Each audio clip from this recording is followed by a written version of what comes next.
दोस्तों नमस्ते, जय माता दी। हम अपने चैनल में प्रतापगढ़ी ब्लॉग 70 में आप लोग का स्वागत करती हूँ। छोटा सा कहरवा नाच गीत प्रस्तुत करने जा रही हूँ। उसको कैसा लगा कमेंट बॉक्स में जरूर बताइएगा। घरवा में लागे नाही मनवा हो कैया उब्या सजनवा। घरवा में लागे नाही मनवा हो कैया उब्या सजनवा। सोने की थाली में जेवना बनाए, सोने की थाली में जेवना बनाए।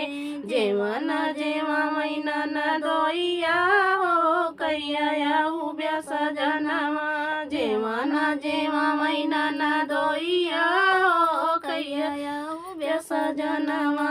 मरवा में लागे नाही मनवा हो कैया उब्या सजनवा। घरवा में लागे नाही मनवा हो कैया उब्या सजनवा। झंझरे गेड़ुआ गंगा जल पानी, झंझरे गेड़ुआ गंगा जल पानी। गेड़ुआ घूटा मैना न दोइया हो कैया उब्या सजनवा। गेड़ुआ घूटा मैना न दोइया हो कैया उब्या सजनवा। घरवा में लागे नाही मनवा हो कैया उब्या सजनवा। घरवा में लागे नाही मनवा हो कैया उब्या सजनवा। लवंग इलायची कबीरवा लगाए, लवंग इलायची कबीरवा लगाए। बीरवा कुचा मैना न दोइया हो कैया उब्या सजनवा।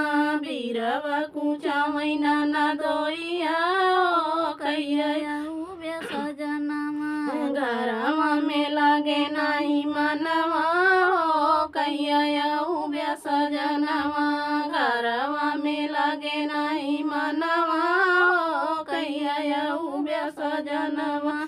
फूलाई बिनी चुनी से लगाए, फूलाई बिनी चुनी से जिया लगाए। से जिया सुता मैना न दोइया हो कैया उब्या सजनवा। से जिया सुता मैना न दोइया हो कैया उब्या सजनवा।